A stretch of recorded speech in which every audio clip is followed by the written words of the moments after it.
अस्सलाम वालेकुम गाइस, सबको मेरा मिनी ब्लॉग में स्वागत है। सुबह हो गए, सुबह के टाइम में मैं निकल गया मेरा काम पे। और काम क्या है, गाय लेके जाना खेत में और वापस लेके आना, यही मेरा काम है। तो देखो, 4 गाय है, चारों को मैं एक साथ छोड़ दूंगा। अभी छोड़ के देखो, धूप भी बहुत तेज है सुबह के टाइम में। अभी आ गया मैं बकरी लेने, 2 बकरियां है तो 2 बकरियों को मैं अभी खेत में चढ़ाऊंगा।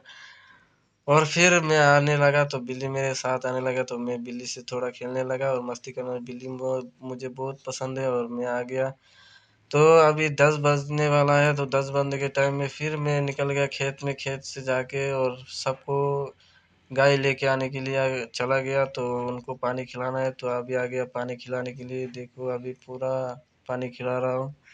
और फिर तो अभी मैं आ गया 2 गायों का दूध निकालने। तो दूध निकालने के बाद फिर मैं जाऊंगा बस्ती में दूध लेके। तो अभी आज का वीडियो इधर ही ख़त्म होता है। तो सबको मिलते हैं नेक्स्ट वीडियो में। All the best.